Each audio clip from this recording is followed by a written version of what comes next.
In this video, I'm going to show you some incredible strategies for making your client retention longer on average, so your clients don't leave you the second month after they signed up. Now, I have on this video with me my business partner Greg as well, and together we have put together some of the best strategies for increasing your client retention and reducing your churn. So I hope this video is going to help you, and let's get right into it. Greg, welcome to the channel. Welcome.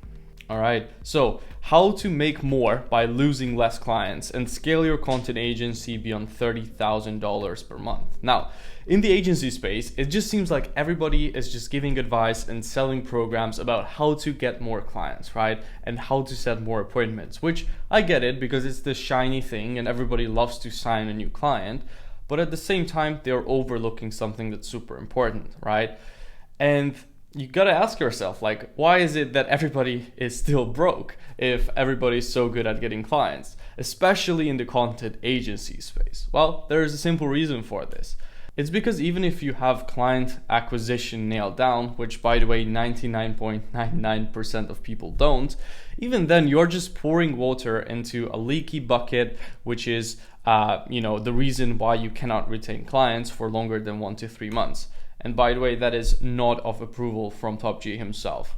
Now, here's the leaky bucket theory, right? You have new customers coming in, new clients coming in from the top of the bucket, but the problem is that you are actually pouring those customers into a leaky bucket because you have a lot of problems with your backend and your service delivery. So you can see here all the holes on this bucket. It could be things like, spelling mistakes and bad editing and those videos getting to clients. It could be videos not going up on time. It could be poor communication between the editors or your team and the client. It could be a whole plethora of things that could be causing you to lose clients. And the problem with this is that even though you are getting new customers, you are constantly losing your existing ones and your old ones as well, which causes you to kind of stagnate probably 5 to 10K a month. If you haven't even got to that point, either this is an even bigger problem for you or you haven't even really figured out how to set appointments yet, which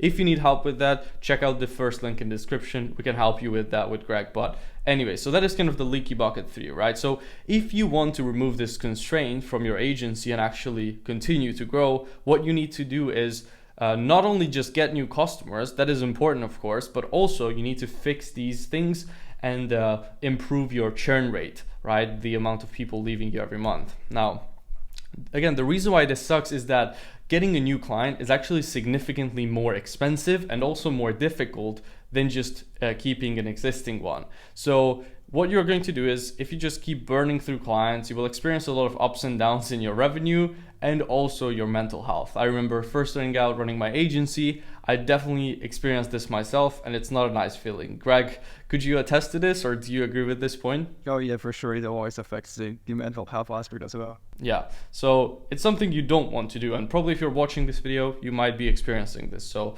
let us get into how to actually fix this. So before we would do that, I just want to talk about the fact that, the fact that we've managed to scale the content agency beyond 40K a month is nice, but the actual thing that is impressive is that we've been able to stay consistently at that revenue, because most people just shoot up and then they go straight back down. So what could you do to get rid of this problem in your agency, that all your clients are leaving you and that you have a really high churn rate and, most people leave you second or third month? Well, here's what you can do. Number one, you want to have a good onboarding experience. So Greg, why don't you talk about this point and go into it a little bit deeper? Yeah, so a great onboarding experience is something that I would say literally 98% of agency owners, if not 100% of agency owners, especially in the content agency space, are overlooking. And why is it so important? Because even though it's just onboarding, it's really the beginning of the relationship with a client. And you only have the one first impression. And the impression that your client will have will be based upon the experience that they had while onboarding. So what you guys do is just make sure that in basically sets the tone for the rest of the relationship. So not only have to make sure to have like a really speedy onboarding process so you can get the first videos out for a client as fast as possible, because that time to value ratio is really important. If you sign a client, but then you need to spend around like 2-3 weeks to really get the first videos posted, in those, like during those 2 to 3 weeks, a lot of people will lose their motivation, and they will basically start kind of like, rethinking their decision that they made by of working with you.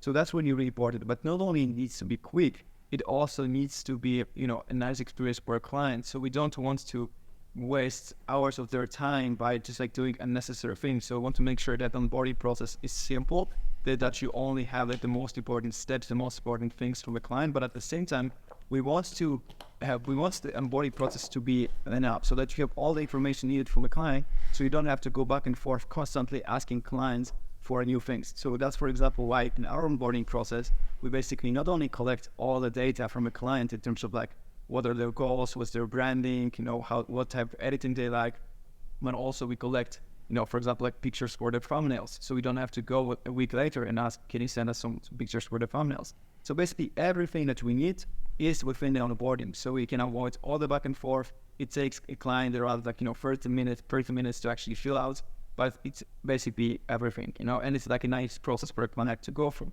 You can also automate some elements of that with tools such as, Forms, Slack, and Zapier, so it doesn't get slowed down by human error. And that's also important because even if at the beginning you don't have that many clients, and it can actually, it doesn't take you that much time to onboard any client, and you can just do it manually, we want to automate that process as soon as possible because you need to be ready for signing more clients. Basically, you want to make sure that if you sign more clients, the process is still smooth and that you're not losing, anyone in that process. So that's why it's really important to automate that.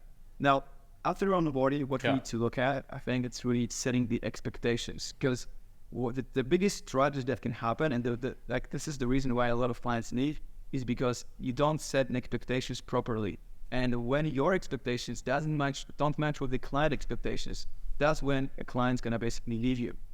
So that's it's really, really crucial. And if somebody has a bad experience and you don't really understand why, it's probably because you didn't set those expectations for them properly before working together. Hence why they have unmet expectations, causing them to feel negatively about the service. One example here might be, that a client wanted to just, let's say, you're offering a YouTube service, but the client wants to get to 50,000 subscribers, and you're focusing on getting that client, release that clients from your YouTube channel, but you don't focus on the growth aspect. And, if you wanted to grow, you focus on the leads and clients, aspect of that. And basically, even if you get some amazing results, like at least in your eyes, you might not be satisfied. But this is just one example. There might be so many more. Even like the editing style. You can already promise a client that you're gonna edit in this crazy style that you cannot even edit at the moment. And basically, then you start editing videos normally, and because those expectations don't match, the client might delete you. So you can get away by a lot more, just like the agreement, than you think by just being clear and blunt about everything, beforehand. So that's really, really important. So the third thing you can do is actually have a clear and consistent communication. And that's so important. I've seen so many clients that worked previously with other agencies that, came to us and are really happy because we communicate really fast. And that's the problem with a lot of agencies, is that they literally sometimes go days without replying to a client. So imagine that you're paying someone a lot of money and then you message them about just a basic thing and need to wait a few days for a reply from them. That's why it's really, really important that the communication flow is happening between your team and your clients every single week. And you need to make sure that the reply time is as fast as possible. Sometimes people will literally still continue to work with you, even if they are not fully satisfied or if the results are not the best, as long as the communication is really, really good. So don't leave your clients weeks on end without giving them any updates. You gotta keep a client updated. Even clients can forgive you so much stuff if you just communicate with them. For example, if a video, like you promise a specific deadline, but then you see you won't be able to achieve that, basically just tell the client, I communicated beforehand, I update your client on everything. And this way your clients won't be frustrated because the video is not ready and he didn't hear from you and he needs to constantly, message you when's the video gonna be ready, because basically you can just communicate it beforehand and most of the clients will understand that and they won't have a problem. So again, instead of waiting for problems to arise and, then you having to apologize to a client, just make sure that you communicate it beforehand. Yeah, 100%. This is definitely super important. What do you tell your employees to be able to communicate well? Like, do you have any, certain protocols for them, or any training that you do on communication, or you just tell them like, yeah, just get back to them as soon as possible? Yeah, so that the first rule is to just like get back to them as soon as possible. And if they don't know the answer, they basically gotta bring it to me or a manager in the company. Now, what is really important also is that constantly when I see something, the communication, for example, a message that wasn't replied to, or something that any problem with the communication, I always bring that as soon as possible, and I'm always reminding my team that the reply rate and the communication overall is crucial. And that's why also a customer success assistant within the agency who's responsible mainly for communicating onto with the clients needs to go through all the conversations daily as well, like 2 times a day, to make sure that he didn't miss anything. So not only he's like spending full day on Slack, literally replying to people, replying to the team, just managing the work, he also needs to 2 times a day check all the Slack channels with all of our clients just to make sure that he didn't miss a thing. So that's why it's really, really important. So the step 4 is to build an A team, because as an agency owner, you're really just selling the skills of your team. Once you hire a team, once you start building that, you're just selling the skills of your team. So you need to make sure that your editors, managers are damn good. And that's really important, because even though those people are the ones that actually deliver the work, you're the one responsible for their work. Like, you're the face of your brand, you're the face of the agency, and you're responsible for that. So even though your team might, cause different problems or something might not be right there, like, you're going to be responsible for that. And that's why you need to constantly remind your team that based on their work, that's something that I'm always telling to the team, is that you are the front of the, you're at the front of the company. Like, based on your work, a client will judge whether they like our service, or whether they want to work with us and refer us clients, or whether they want to leave. So that's why it's really, really important. And that's why it's also important that not only you hire a good team, you need to constantly train that team to do better, because time is never wasted on training your team to do that. And for example, also my agency will literally have, like, every department has their own meeting every single week, where they go over, like all the videos that they edited this week, all the thumbnails, all the, titles that they put for the videos, and they're reviewing the work. And based on that, we also come up like what could be done differently. And we always want to make sure that we basically, that everything is top notch. So we want to make sure that the editing is as good as possible, that the thumbnails are as good as possible. And that's why we spend a lot of time also not only on training our team when we onboard them, but also constantly, we kind of like continuously every single week work on all of those things. And if you see someone is lacking and seeing someone's performance going down consistently, make sure to get in touch with them and sort the problem. And if the person is not a good team fit for the team, you gotta replace that. Because if you have someone on the team that's gonna, maybe be late with their work, or maybe it's gonna be slacking, or the quality of their work is not as high, it's gonna affect your whole team. So if you spot something like that, you gotta sort it out as soon as possible, and either talk to that person and try to solve that problem, or if you try to do it and it's still like the same problem is still happening, you just gotta let go of that person, because it's gonna affect the whole team. Yeah, exactly. And step number 5 is to always report and highlight the positive news as well to your clients. Now, this is pretty interesting to me. I genuinely don't understand this, but I see this all the time, where someone is getting good results for a client and the video is doing good, but they are not, telling the client about it. They only bring up the bad news or when something's not going well. So you want to do kind of the opposite. Obviously, if something bad's happening, whatever, you should still communicate that, be upfront, but you should also just highlight pretty much every single positive thing and good news that are happening with their channel, with their videos, with the progress of everything that they are paying for. And again, you don't just want to message your clients when there's bad stuff happening, because then what that's going to do is they will just associate negative emotions with your service, even though if overall things are going well and you are getting good results for them. So always make sure to highlight every single positive thing. If that week you booked 15 calls from the videos, and one of the videos did 5 times more views than usual, like send an end of the week message for them going over those results. Then step number 6 is to continually survey and improve. So you want to survey your customers and you want to improve the service, basically.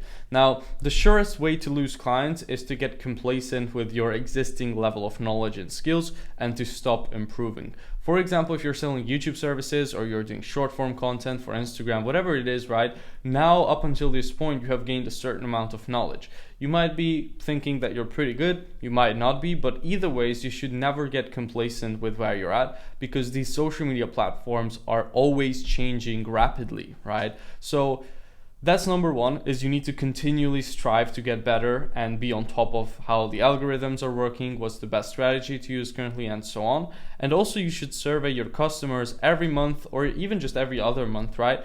So that way you can figure out what are their concerns before they become actual problems, and you can address those concerns, right? And not only that, but also you couldn't imagine how long of a way it goes if you're asking someone how they're feeling about the service, you're asking how you could improve, how to make their experience better, because what that really communicates is just the fact that, you know, even though they are already paying you, even though you already want their business, you're continually trying to improve and do better for them, which again is going to help you build a relationship a lot.